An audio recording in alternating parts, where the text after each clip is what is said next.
Listen up and clean your ears out, because these boys are here.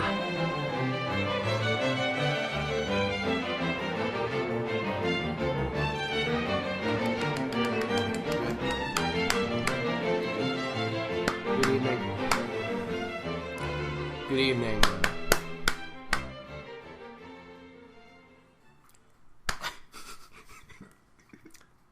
Good evening. So before we begin, we have some apologies and some moral dividends to make. Our last video, we essentially we did what according to Pepsi, Coca-Cola said was unlicensed advertising. Yeah. We thought we were doing them a big favor.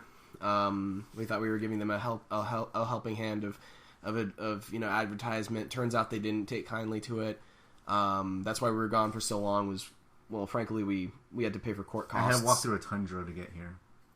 Yeah, they just fined me, but they also sent you to a tundra, which is weird. Yeah, it was weird. It was weird. Like, I don't know why they both found us liable on both crimes, but they sent you to a tundra racism or some shit. Yeah, racism. Just tundras, you know.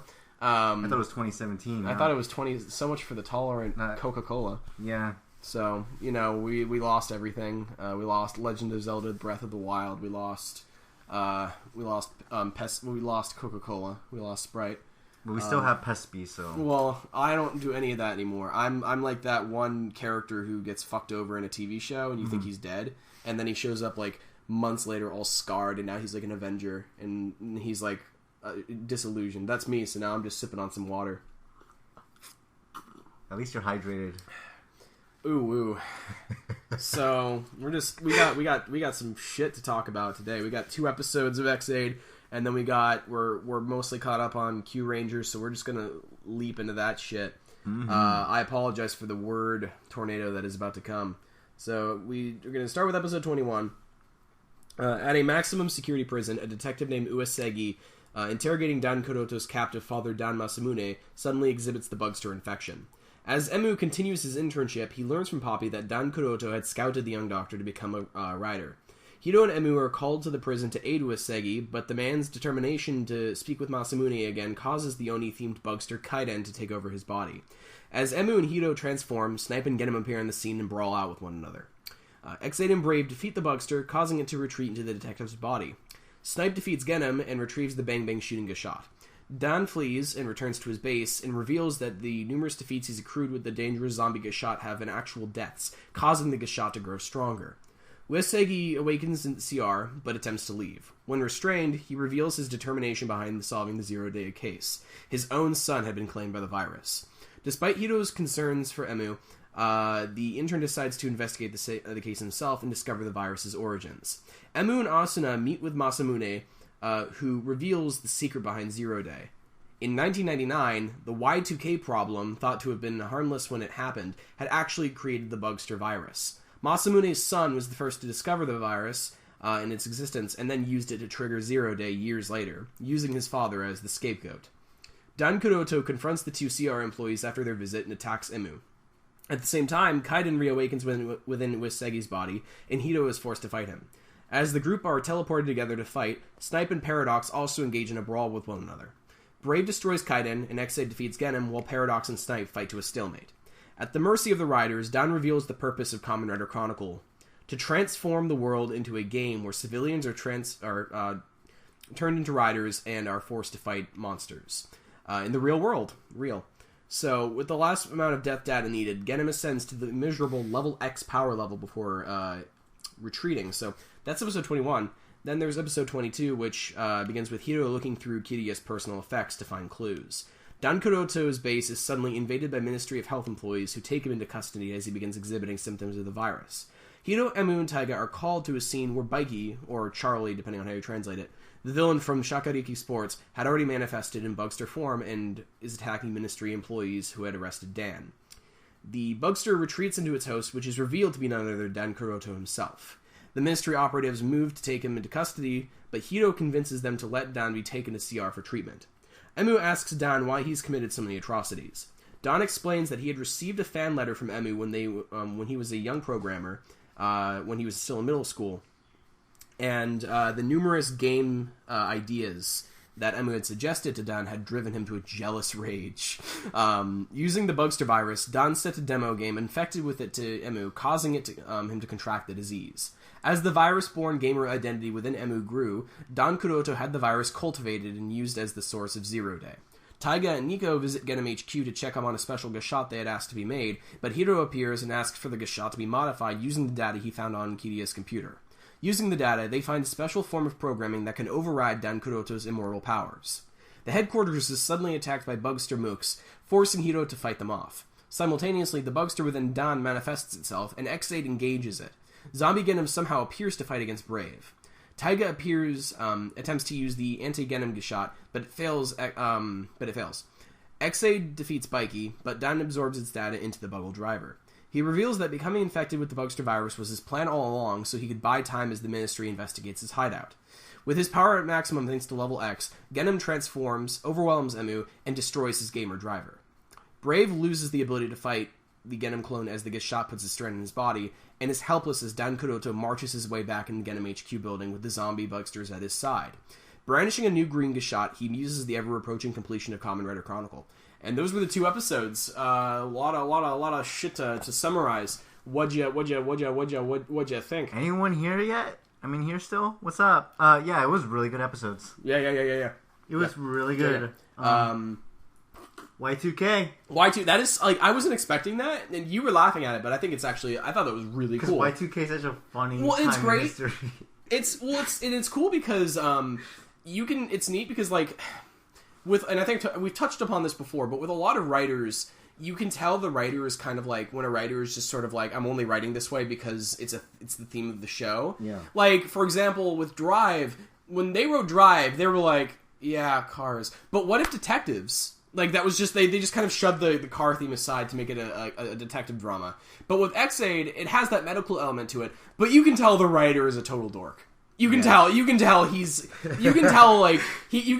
just wow, man, the Y2K bug was really interesting. How can I force this into the story somehow and tell people about it? That's just a funny thing, now that I'm thinking about it, the common knowledge, oh, Y2K, nothing happened. But, now I'm oh, what if we live in a world where Y2K did happen, but just, on a really small level, we don't know what happened. Exactly.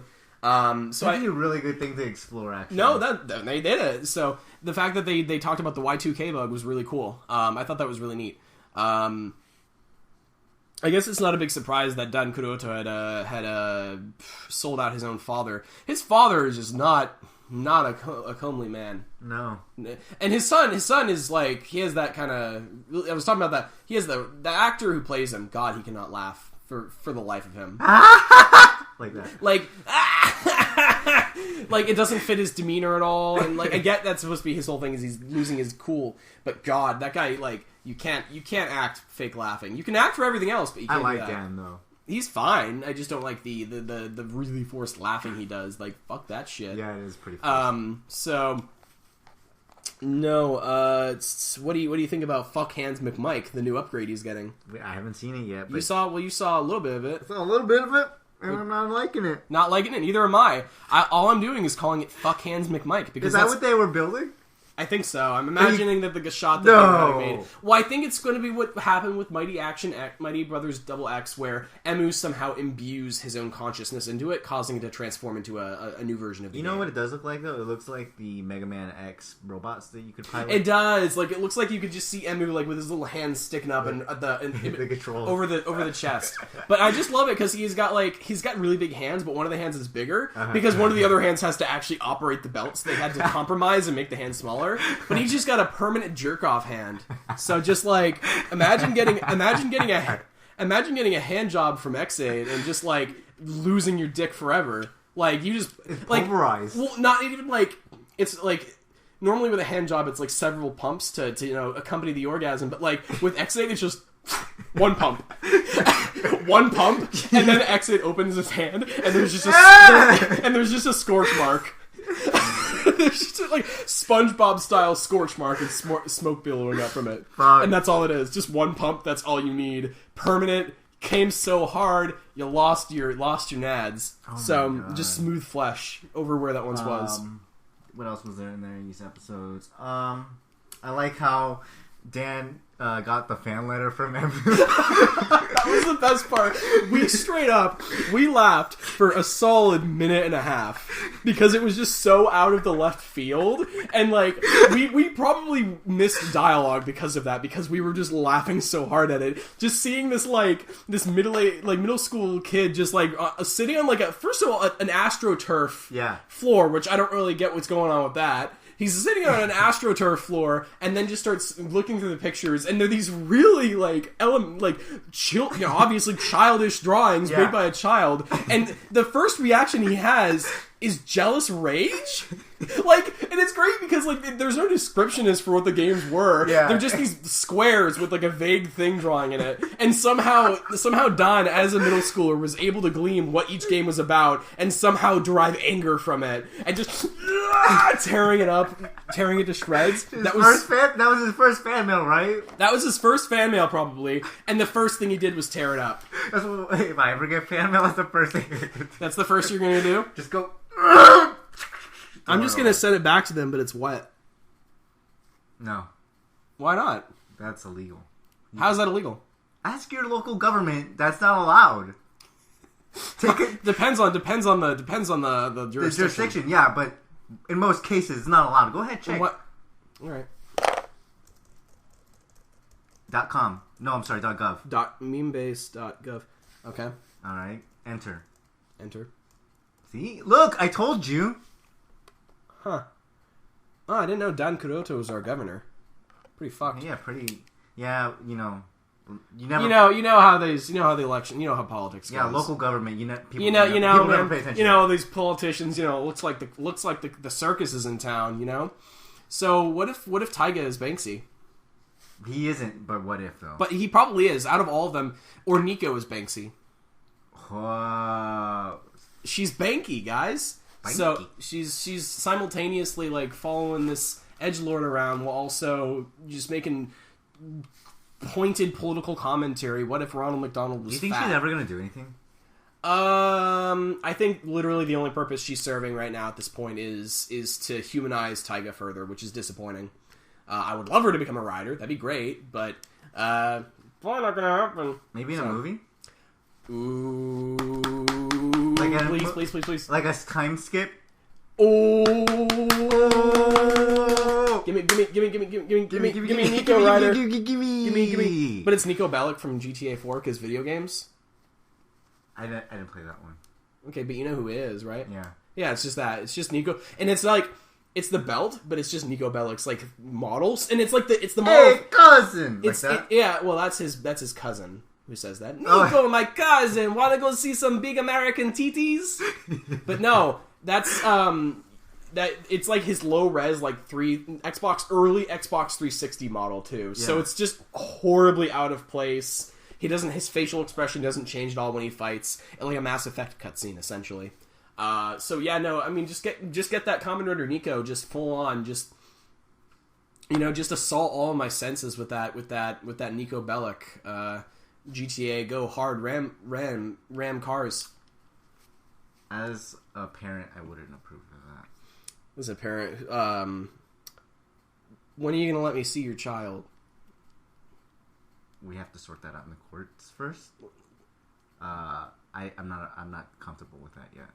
Well, I have a lot of issues with the court system. And I know you're having a lot of issues right now, but I don't want Justin to see those issues right now. And Justin needs his time alone. Justin is my sweet, he's my sweet, loin fruit.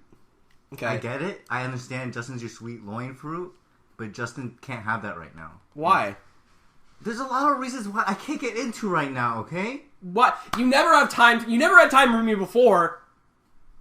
This is we're living in the now. Don't think about the past is the past. We're now. Oh, really mature. That's what you said when I caught you in bed with Rodrigo. Yeah, that's what fucking caught. Yeah. Oh, well, don't worry about that. That happened before. We're living in the now. Oh, good for you.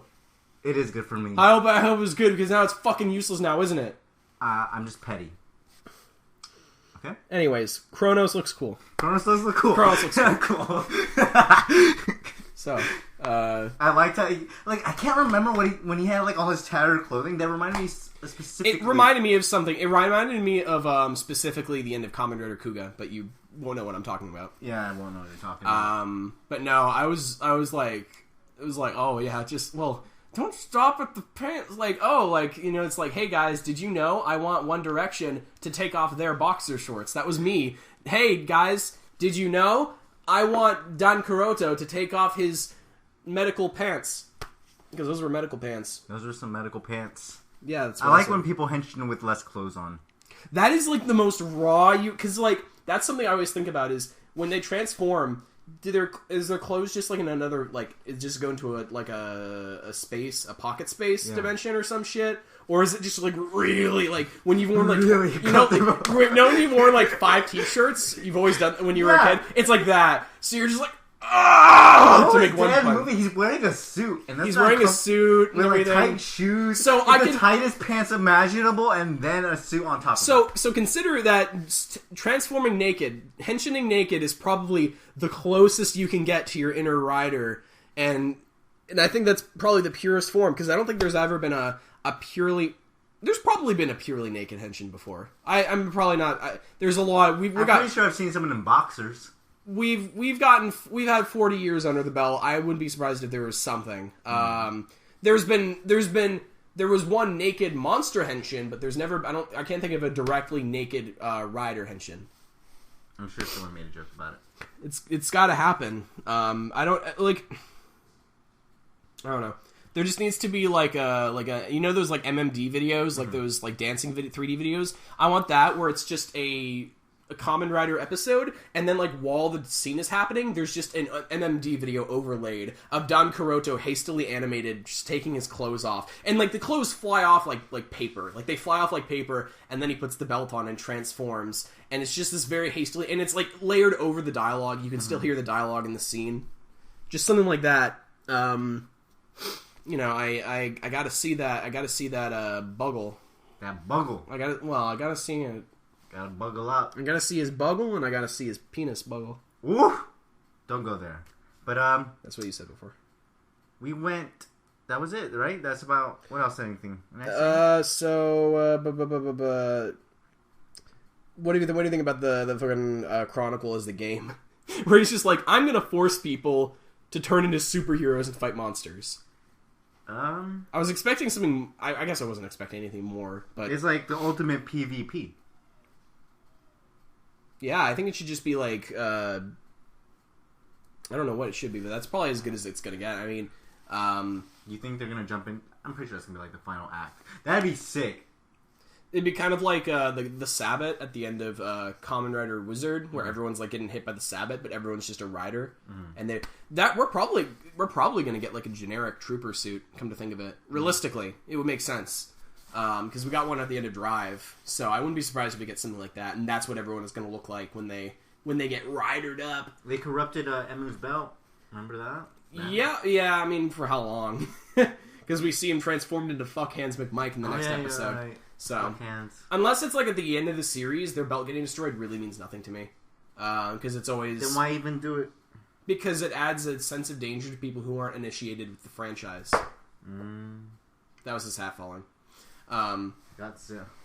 But no, people who've never seen the show, i.e. their audience, which is kids who are only going to watch this season and then move on, they're like, what? How you fucking get around that? We're like, I'm like 20, I'm 22 years old. I know I'm smarter than kids. I know that's not going to be a permanent thing. I know he's going to get his belt back and this show's going to go on for another 20 episodes. I didn't know that. I got a faint idea. I got something of an idea. I'm pretty smart. You got an inkling, huh? I'm pretty good at video games. So yeah, that happened. What else? So we watched Q Ranger. Yeah, so we watched Q Ranger. We're not on episode 5, we're on episode 4, but what do you think not really going with episode 7. Destroy Lucky at all cost.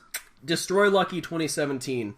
I don't even mind there being an upbeat hero, but he's just obnoxious. Not even in like an endearing way, just kind of like straight up, every time he said something, we would both simultaneously be like, shut up! Shut up! He's the James from Twin Peaks of Q Ranger. I just want to make his forehead bigger than it actually is. I want to make Photoshop pics. The thing that bugged me the most was like Champ was like trying to get revenge, and then he's like, no. I have a legitimate grievance with this person who is essentially my father. And then, what if he was our friend? Yeah. Like the exact, and like Champ is taking it like a fucking champ. Champ's just like not about to like snap cute like Lucky's neck, but not doing it. Like, hey, like this person murdered my father. Well, what if he was our best friend? like how would you feel? Like, what if you lost a loved one and you're like, I'm gonna find him? I go like, well, what if I made them my wife? What if I married them?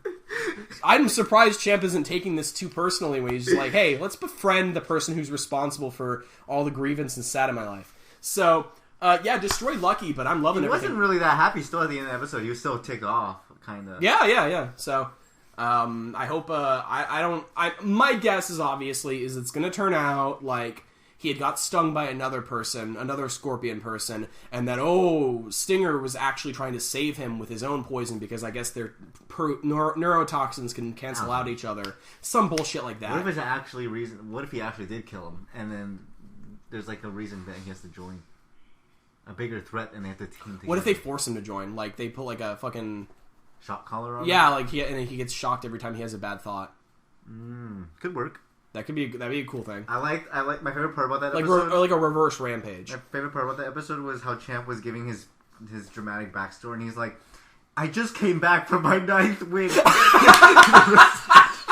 And from what I saw, they didn't mention anything about him being a wrestler. Like, I guess it was kind of already implied by his name, but he's just giving this really grave, somber story, just like, yes, my creator told me, Champ, if you don't fight to protect people, you're no better than an ordinary machine without thoughts.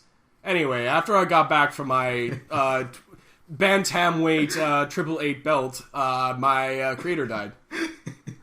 Like, it was so unnecessary. You could have just meant I was coming home one day. Yeah. Like, look at him just mention that whole thing. You really wanted Lucky to know. Because he just got there. He gotta know. Champ is the kind of dude who you see on Instagram who's just like, I gotta starve. I gotta fight for today. Emoji of a guy with steam fuming out of his nose. Work hard every day, all day, every damn day. That's like a Champ Instagram and all those. Oh man! And it's like these low res Instagram filters of him lifting weights, but it's the same picture with a different filter every time. So it's just the same picture of him with a dumbbell in his arm, like a nostalgia filter on one of them. Oh, lifting a lot of weights today. Steam fusing emoji. That's so funny. Like thinking about that, running, like looking at all the characters, and if they were on Instagram, like the yellow would have like all food. It'd be like food porn bullshit, like tiny food and food porn. Fucking Lucky would just be like brazen like. It'd be like Happy Feet and like Angry Birds type stuff. It would be brazenly. It would just be iFunny. Yeah, it'd be iFunny content. That's what he would be posting. It'd just be iFunny. Yeah, so it'd just be iFunny and 9gag and everything. Like, he'll be like, "Hey guys, check out this new meme I just found out about." And it's like, Lucky, that came out months ago. This is Rage Face. This has been out for years. I don't know. I just thought it was really funny. Lucky. Fucking. What's lucky about it? Fucking Wolf guy. His Instagram is just brazen fascism. Just fascism iconography. Why? I don't know. Just something like, it's just brazen like Mussolini pictures and statues and stuff. Oh god, I can imagine Nagas. Nagas would be like analytical stats on like why racist. Scientific racism. Yeah. Hey, all I'm saying is Japan didn't do that much shit during World War II. All I'm saying. Meanwhile, Balance's Instagram is just porn. Yeah. it's just hardcore porn gifs. God. Stuff like that. Oh my goodness. But so the show itself, what do you think? I like it. I like how they keep going everywhere. Well, it looks like that's not going to be. We'll see. We'll see. But because they just made it to Earth, so that may not change now. But I just want more explanations of things. And we didn't even talk about fucking the dragon dude, Zhang Bao. What was it? Long Bao? Liang Bao, I think it was. Yeah, he's really cool. I like him. He's a dork. He's fun. I can't. He reminds me of someone, and I can't put my finger on it. Like someone you know, or someone in like a commander, like a commander that's just like aloof. Not aloof, but just like dismissive of the. I like it at one point when Balance and Naga were at the computer, and he was just sitting there like laying his head on the table, like just napping. He was not concerned.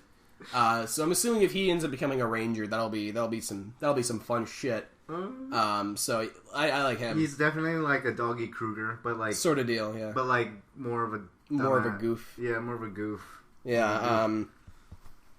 No, I'm really digging it so far. Not a fan of the mecha. I'm still not a fan of the mecha. That's not going to change. I don't mind. I like how they travel with them to go places. I was saying that I want to buy some actual merchandise of the show, but it looks like they aren't producing any action figures. So I just want to get like a fucking they sell vinyls. That's what I'm saying is action figures though, like posable action figures. So I was saying is I might as well just get like a bunch of the vinyls and just have those because those would be nice to have. But yeah, no, I don't even know if I want the size of blaster now. It's still cool, but the glowing effect that it had on me is kind of waning at this point. But we'll see if they get any other cool morphers later on. But I don't know. I think this is the last weekend before the Power Rangers movie comes out too, doesn't it? Oh shit! And they're doing that Power Rangers marathon right now on Twitch. Or I don't know if that ended or not, but I think they've had that going on for the past week or two. So they had the episode where the Turbo Rangers get cooked into a pizza. Yeah. Good stuff. And they're like, we'll toss your salad. They didn't say that. They did. Oh, he straight up said that because I think because he was like, we'll toss your salad. Huh. Red Ranger pointed, we'll toss your salad. And he was like, we'll toss your salad. It was like when he pointed him and he was like, we'll toss your salad. Makes me want to watch more Car Ranger. But yeah. You're just like, it makes me want to watch the original more instead of the... Yeah, it does. Yeah, I'm still waiting for the movie to come out and just sort of see the reviews for that and see if that's either a train wreck or if that's a... Less train wreck. Less of a train wreck. Like a toy train wreck. Like a train wreck that like crashes into a bank and they grab money as they flee. That's probably what it's going to be. Probably more than anything else. A beautiful train wreck. I hear talk about it, like at my job and stuff. I hear people talk about it, and people are very, within this age range, really nostalgic for like, oh, it looks so good. Yeah, it's the new Transformers in that sense. Because, they're like, I was at work, and they're like, oh, it looks so, like, real, like, oh, they're, like, doing it good, like, yeah. Yeah. And... yeah, okay. Yeah, like, glad you feel that way. So, any goth chicks who want me to take them to see it, I mean, hit me up. But otherwise, I'm gonna be listening to some ASMR videos and maybe watch a fake EA emergency alert system video after that to top the night off. If I was a drinking type of person, I'd really want to get drunk and then review it. I'd want to get drunk every night. Free If myself. I felt anything is what I meant. Still, give me that rum. No, what if I what drug would be best to go see that on? Ecstasy. Can you pop I'm not an ecstasy type of hog, but how many ecstasies can you pop? Usually think one's good. If you pop more than one... Well, because the come down is really bad, too. So if you take more, the come down is worse. But just imagine going to see Power Rangers on that, and you're just like, oh! It's so colorful! What if... yeah, that'd be great. Just, like, all the sounds. Like, this music, this Halsey soundtrack is so great! Yeah. So... I guess that's all we have to say. I'm just saying this is our last chance to, put in predictions about it. Put in predictions. I think it's going to be a train wreck into a bank. Like I said before, that's all I'm going to say on that. So I guess that's about it. I think it's going to be a home run. I think they're going to knock it right on the park. Financially or critically? All criticals. Critically, everything. You think it's going to be good? Monopoly, all of them. Yeah? I forgot. I don't even know who's scoring the actual soundtrack. I'm gonna find out months from now it was Hans Zimmer or some shit. I knew you were gonna say Hans Zimmer. Well, because he said he's not doing any more superhero movies. But I wonder if he just imagine a train wreck of a movie like that to get a Hans Zimmer score and just be like, this is the best fucking soundtrack. But I can't. I can't wait for the reviews. It's gonna be like, this is the Dark Knight of Power Rangers. We're gonna be like, that's some bullshit. We're gonna be sitting there and we're gonna get years onward, they're going to come out with their own sequels, and the franchise will have its end and everything. And then they'll just be like, well, among the top 10 favorite movies, Casablanca, Citizen Kane, Gone Girl, Mad Max, Fury Road, Mighty Morphin Power Rangers. And just, what? Just double take. Critically seen as one of the most intellectually stimulating films of this generation. Also had a really hot boob scene. We have a blog at bugboyspodcast.tumblr.com. Send us a question. Any questions you might have, we'll answer it in earnest. Hey, I want to say something. If you're one of the few people that's told me that you listen to this show, hey, show it to someone else you think that might like it too. Or send a question. I don't know anybody that, I have a limited range. You send it to them too. Let them listen. Check it out. Send me a question. Any question. I just need, I need some more water. I was about to talk about some Sprite, but legally I can't. You want to keep it on the hush. You want to keep it on the hush. That's a cool Batman villain. Well, no. You want to get... Hush is a villain. Batman... Wait. Oh, Jesus Christ. What the fuck, dude? That was you knocking on the floor. No, it wasn't. That was... See, I can do it too. That was them again. That door must be really close to the microphone. No, I got many doors. We're in a closet. Door has many doors, Ed boy. Many doors.